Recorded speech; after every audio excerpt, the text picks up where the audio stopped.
자, 성경에 많은 기적들이 나옵니다. 우선 우리가 이제 금요일 밤마다 기적에 관한 말씀을 나누는데 따라서 하십니다. 일상이 기적입니다. 여러분 꼭 기억하시고 하루하루 날마다 살아가는 것이 기적인 줄로 믿으시기를 주의 이름으로 축복합니다. 자, 성경에 특별한 기적들이 많이 나옵니다. 그 중에 놀라운 기적 중에 하나가 하늘의 해와 달이 멈춘 기적입니다.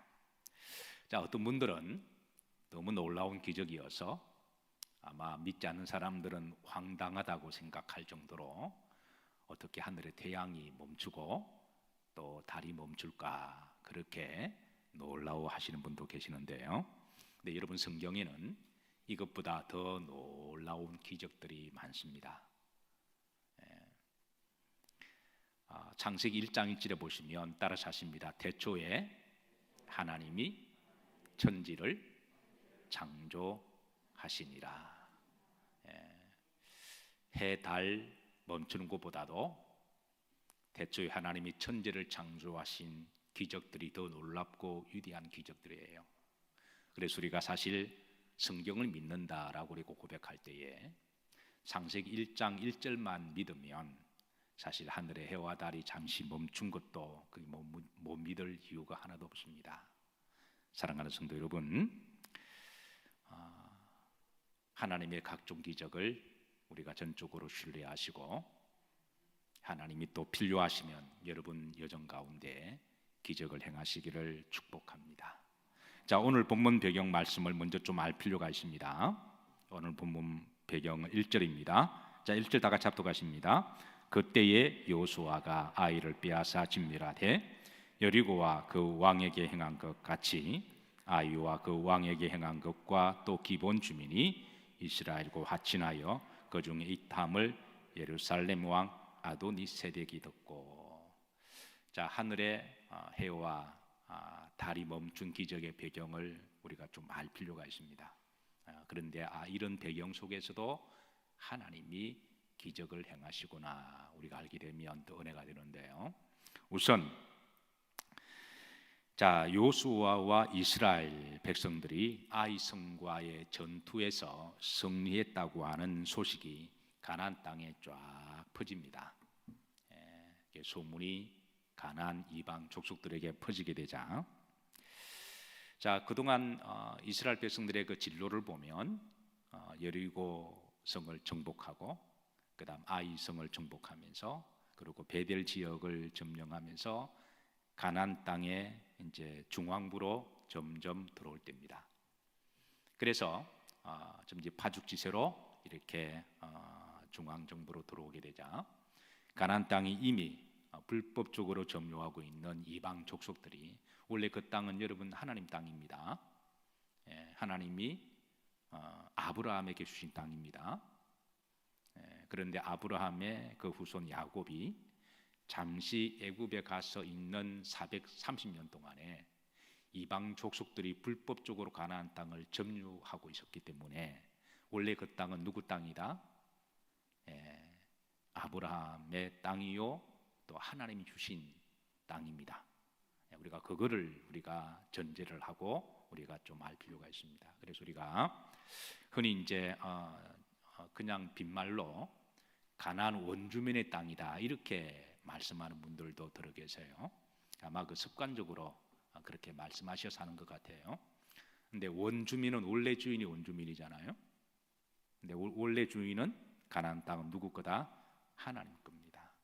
잠시 자리를 비운 사이에 이제 불법적으로 점유하고 살다 보니까 자기들이 자기 땅이라고 우기게 된 거죠.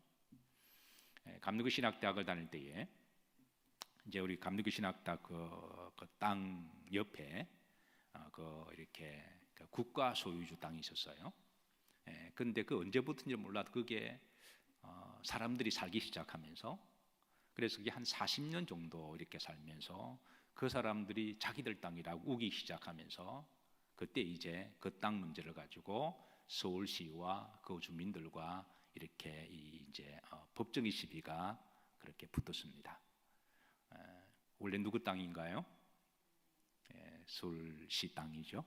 그런데 사실 물론 생활이 어려워서 이제 뭐 상권은 이해를 하고 우리가 충분히 동정을 하지만 사실 40년 동안에 그게 그냥 상금만 해도 은혜죠. 그렇잖아요. 그 사람들이 뭐 세금 낸 것도 아니고 자기 땅이 아니기 때문에 세금 낸 것도 아니고 그게 40년 동안에 그냥 사신 거예요. 그런데 사람 욕심이 참 묘한 게 40년 지나니까 그게 거주권이 있다고 그러면서 자기 땅이라고 그렇게 이제 법적 시비가 그렇게 붙었습니다. 그래서 제 젊은 나이에 그걸 지켜보면서 사람이 참 묘하다 제가 그렇게 생각한 적이 있는데 이제 가나안 이방 족속들이 그럽니다. 이게 이제 불법적으로 점유를 하면서 이제 자기들 땅이다 그렇게 한 거죠.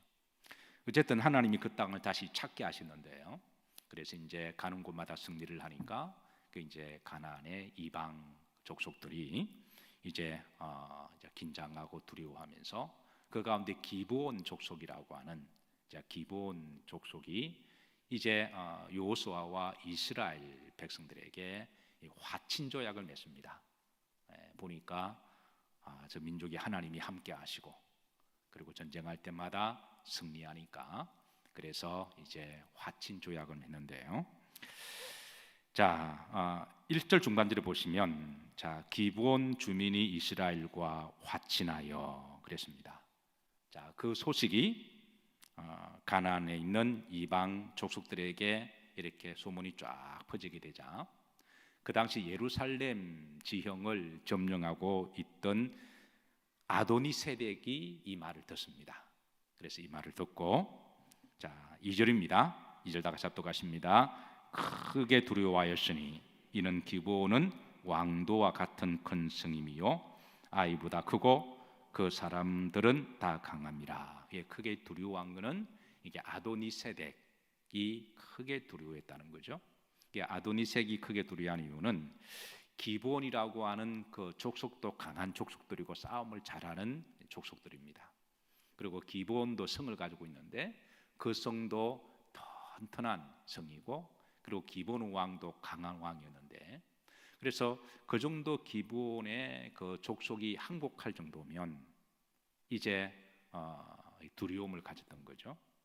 그래서 안 그래도 여호수아와 이스라엘 백성들이 가는 곳마다 전쟁에 승리를 하는데 근데 기브온 족속이 화친을 해서 같이 연합을 형성했으니까 이제 그 가나안 땅에 있는 다른 이방 족속들이 이제 굉장히 두려워한 거죠. 자, 그래서 3절에 보면 자, 3절에 예루살렘 왕 아도니세덱이 이제 그 주변에 네 족속들에게 이제 서신을 보내서 우리가 연합군을 만들어서 우리가 5 족속이 연합을 하면 이스라엘과 기브온이 아무리 힘을 합쳐도 우리가 이기지 않겠느냐 그렇게 해서 이제 연합 전선을 형성하고 자 그런데 먼저 우리가 기브온을 치자 그럽니다. 저들이 붙어서 힘을 합치기 전에 먼저 우리를 대신하고 이제 여호수아에게 붙은 기브온을 치자 그렇게 해서 이제 4절에 보면 자 이제 기브온을 치기로 합니다. 자 4절 다 같이 합독하십니다. 내게로 올라와 나를 도우라. 우리가 기브온을 치자. 이는 기브온이 여호수아와 이스라엘 자손과 더불어 화침하였음이라 하매. 자 우리가 힘을 합쳐서 먼저 저 배신자 기브온을 치자라고 그렇게 합니다. 자 그렇게 이제 5절에 보시면 이제 5 왕들이 기브온을 치기 위하여 이제 기브온 지역에 있는 기브온 평야에 그렇게 이제 그 백성들이 무장한 군인들이 쫙 이렇게 전투를 준비하고 있어요. 그게 바로 이제 5절입니다. 자 그런데 6절에 보시면 이제 기브온 사람들이 난리가 났습니다. 물론 자기들도 어느 정도는 강하기는 하지만 그래도 5 족속과 싸워서는 이길 수가 없으니까 그래서 이제 여호수아에게 사신을 보내어서 우리를 도와달라고 그렇게 사신을 보내요. 자 6절입니다.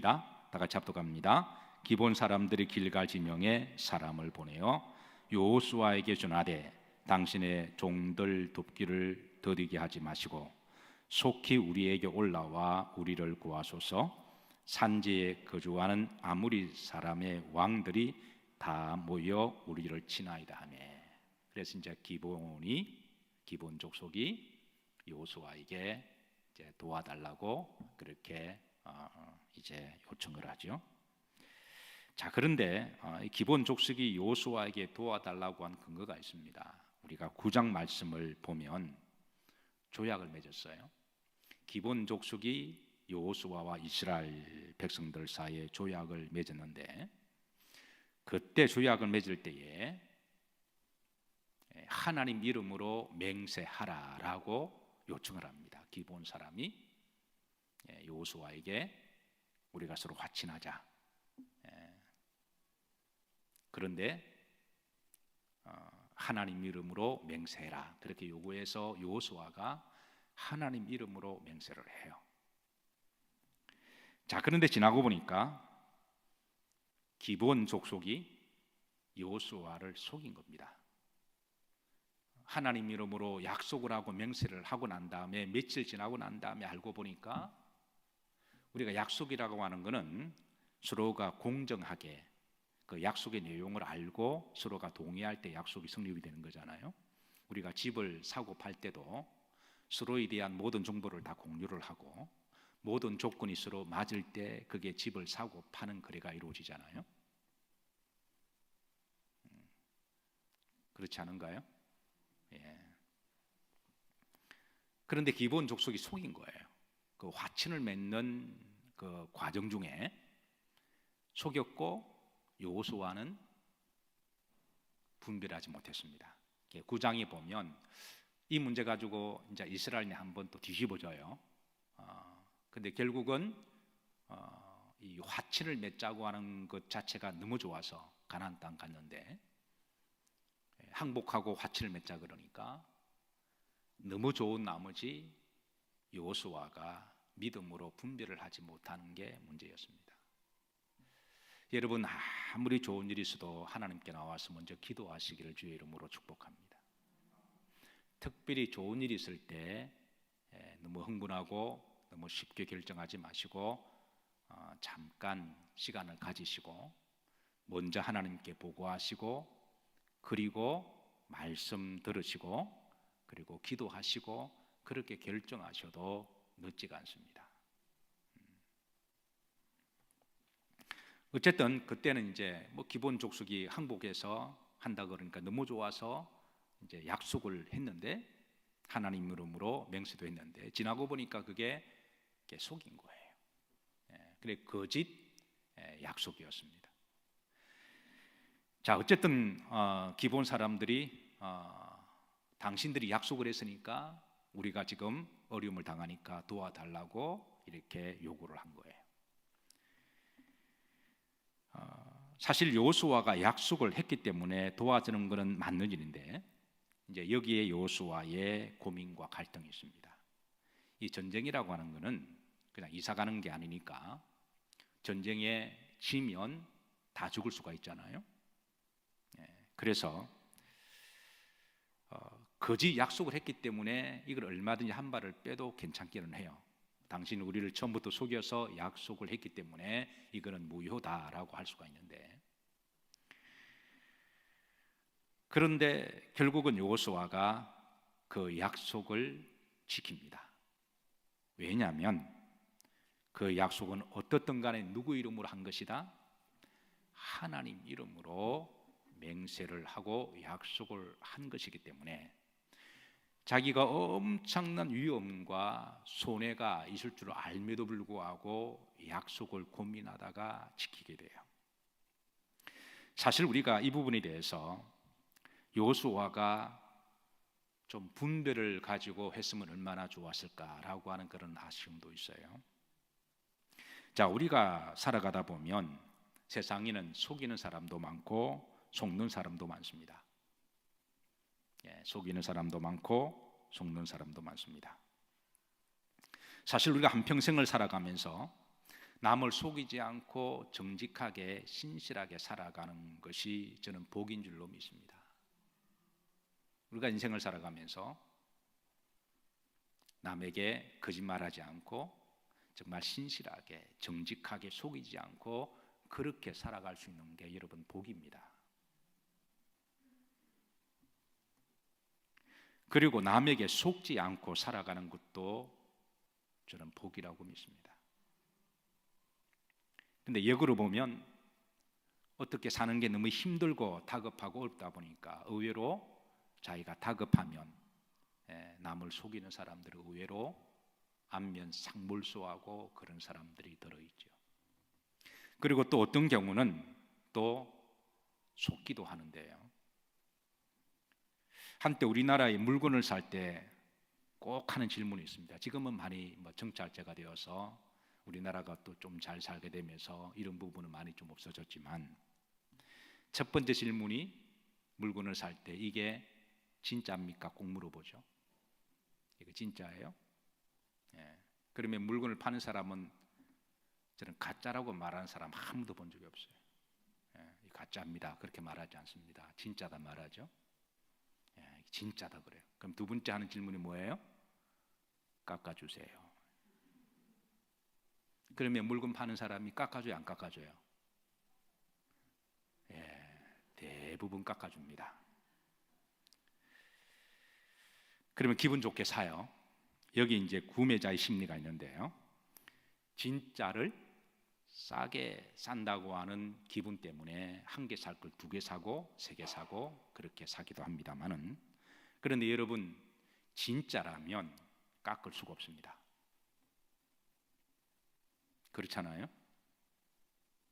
진짜라면 그건 깎을 수가 없는 거예요. 그런데 진짜라는 말에 속아서 싸게 준다 해서 사서 나중에 속았다라고 이야기를 하는 거죠. 앞으로 여러분 속지 마시기를 주의 이름으로 축복합니다. 그리고 가급적거리고 여러분 깎아주세요 그렇게 하지 마시고. 어쨌든 여호수아가 이 약속을 지킬 것인가 말 것인가 고민을 하다가 자기가 엄청난 위험이 있고 손해를 볼 줄 알매도 불구하고 이 약속을 지키기로 합니다. 그거를 이제 물러도 되는데 그런데 지킵니다. 왜냐하면 누구 이름으로 약속했기 때문에? 하나님 이름으로 약속을 했기 때문에 그렇습니다. 우리 믿는 사람도 살아가다 보면 약속을 할 때가 있습니다. 그런데 어떻게 하다 보니까 그 약속이 페어하지가 않는 거예요. 공평하지가 않습니다. 어떻게 조심한다고 했는데 내가 좀 손해보는 간추레기였고 내가 좀 사기당한 느낌이 있습니다. 미국에서 건축을 하는데 땅을 구입했습니다. 근데 땅을 파는 업자가 나중에 보니까 어느 한 부분을 속인 부분이 있었습니다. 그래서 저희 위에 장로님이 펄펄 뛰기도 하고, 그래서 이제 그 땅을 판 미국 사람한테 You are liar 그러면서 막 화를 내면서 따지던 기억이 지금도 납니다. 당신이 거짓말쟁이라는 거예요. 그래서 두 사람이 한 30분 동안에 서로 이렇게 옥신각신하다가 그 장로님이 저보고 와서 목사님 어떻게 하면 좋겠습니까? 그래서 그래도 우리가 양보하는 게 낫지 않겠습니까? 그렇다고 끝까지 싸울 수가 없어서 그래서 그 부부는 우리가 감수하는 거로 하고 그냥 계속 그 간추력을 진행시키는데요. 어쨌든 우리가 살아가다 보면 약속을 지킴으로 인해서 내가 손실을 감수해야 될 때가 있습니다. 혹 여러분들 중에 그런 부분이 있으신가요? 내가 얼마든지 이렇게 물을 수도 있는데 그렇지 않고 내가 믿는 사람이니까, 내가 크리스찬이니까 내가 손해를 감수하고서라도 약속을 지키는 분이 여러분 계시나요? 큰 손실과 불이익이 있을 줄 알면서도 약속을 지키는 경우. 자, 그런데 반대로 약속을 지킴으로 인해서 내가 이제 더 큰 축복을 받을 때가 있습니다. 사실 약속을 지키는 게 쉽지 않습니다. 사람들이 다 이익만 보려고 그러죠. 다들 머리가 좋아서 절대 손해 안 보려고 그러잖아요. 그럼에도 불구하고 내가 손실과 내가 불이익이 있을 줄 알면도 불구하고 약속을 지키면 나중에는 신용을 얻고 인격을 얻고 믿음을 얻고 하나님의 축복을 얻습니다. 사실 하나님은 약속의 하나님이시죠. 말씀이 다 약속이니까. 그리고 약속을 지키기 위해서 가장 이렇게 또 어려움을 당하신 분이 여러분 하나님이시라는 걸 아시나요? 하나님이 처음 이제 우리들에게 약속하신 것이 따라서 하십니다. 생육하고 번성하고 충만할지어다. 이게 하나님의 약속의 말씀이거든요. 그런데 이제 나중에 보면 가인이 아벨을 돌로 쳐 죽여요. 그런데 하나님이 가인에게 똑같이 돌로 쳐 죽이지 아니하시고 가인을 생육하게 하시고 번성하게 하시고 가인의 후손들이 땅에 충만하게 번성을 합니다.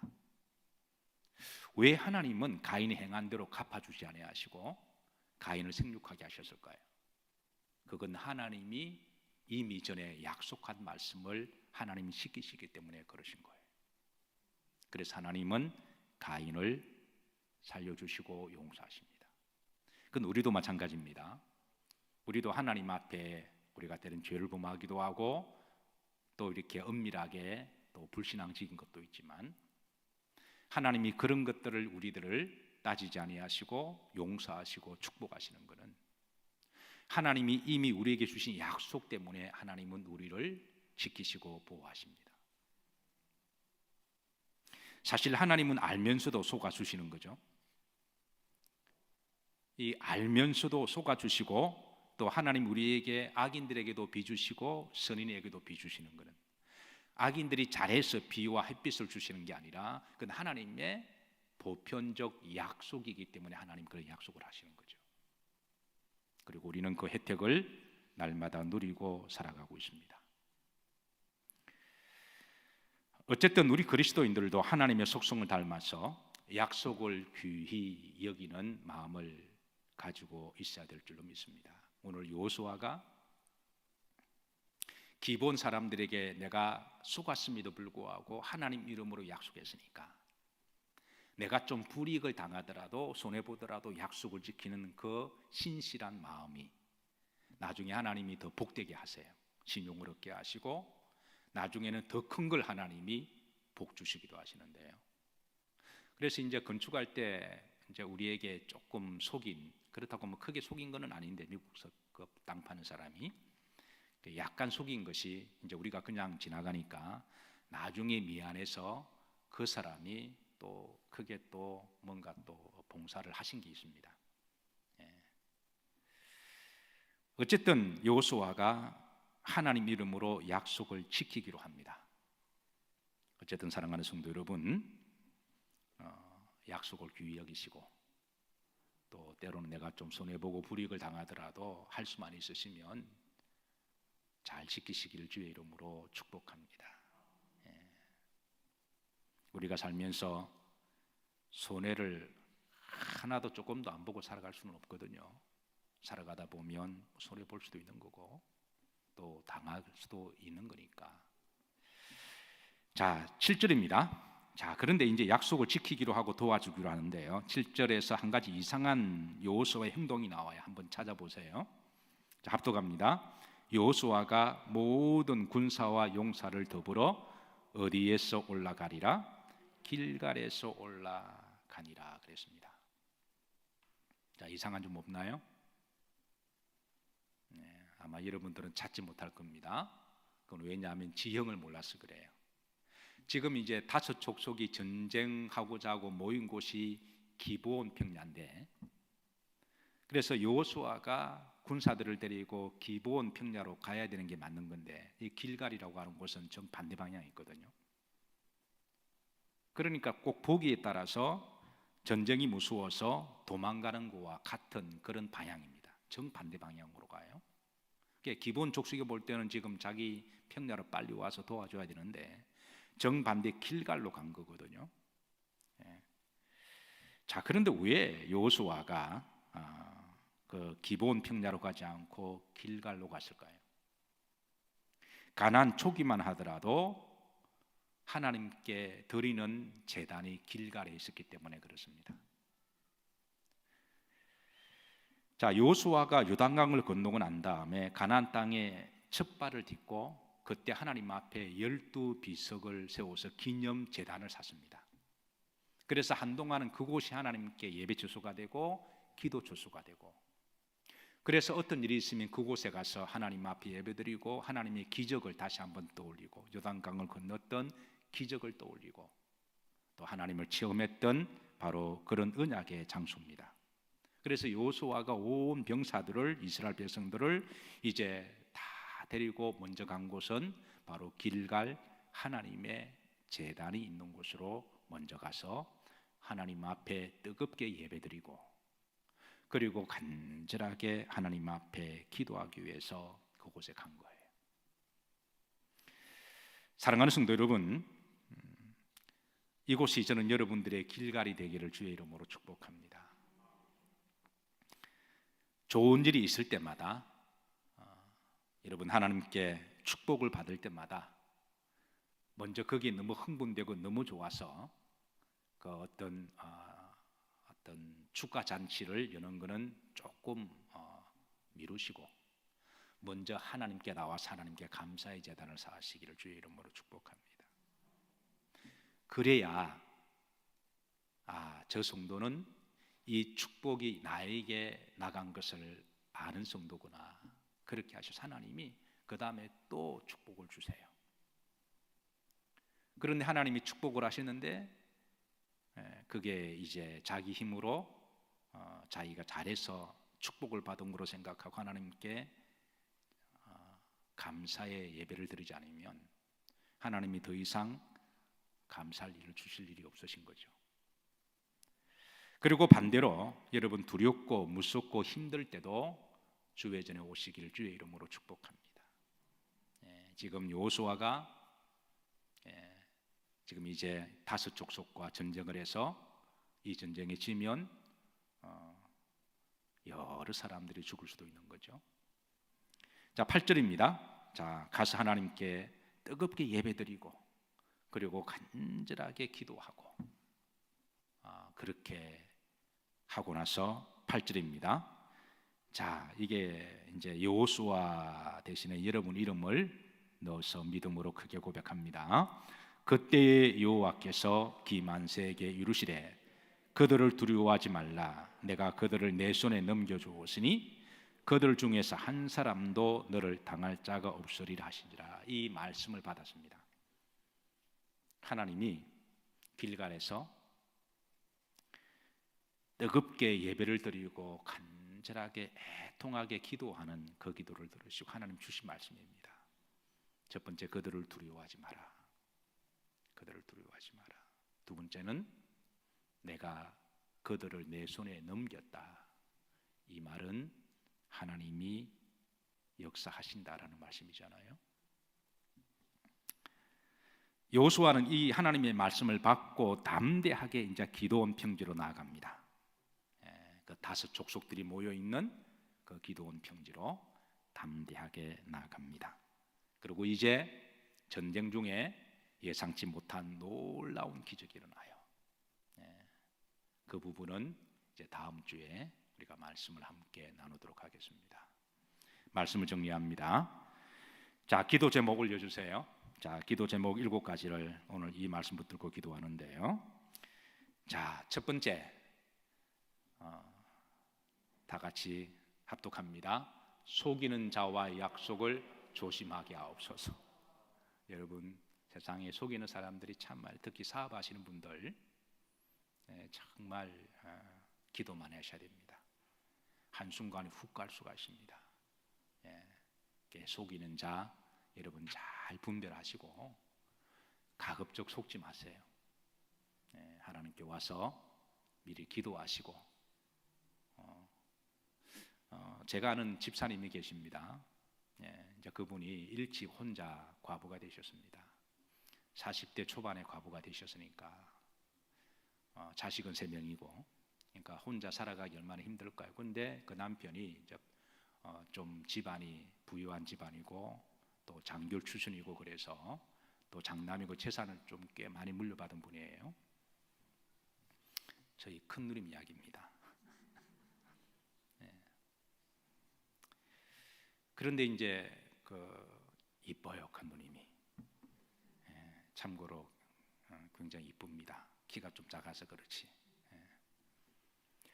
그런데 40대 초반에 이제 과부가 재산도 많고 애는 어리고 그러다 보니까 주변에 사람들이 많이 꼬이잖아요. 그래서 여러 사람들이 와서 이제 이것도 해라 저것도 해라 그러니까 특히 여자들이 귀가 좀 약하잖아요. 세상 물정 모르고 그렇게 살다가 그런데 이제 정말 마음에 좀 그렇게 확신이 와서 계약을 하려고 이제 내일 계약을 잡고 그 전날에 하나님께 기도를 했는데 꿈에 하나님이 이제 안 좋은 걸 보여주셨어요. 그래서 그 계약을 안 하셨습니다. 나중에 보니까 그 사람이 사기꾼이었던 거예요. 그래서 그 이야기를 제게 간을 쓰다듬으면서 제게 하셨던 제가 그 기억을 제가 생생하게 기억하고 있습니다. 만약 그렇게 해서 홀라당당 넘어갔으면 안 그래도 살기 힘든데 얼마나 힘들었을까요? 어쨌든 여러분 속이는 자와의 약속을 조심하시길 바랍니다. 속지 마시고 그래서 교회에 오셔서 기도의 자리 늘 지키시기를 축복합니다. 자, 두 번째 합독합니다. 약속을 했다면 사실 제가 이 문구 가운데 가급적이라는 말을 넣을까 말까 고민했습니다. 사실 약속을 했다면 여러분 가급적 지키시길 바랍니다.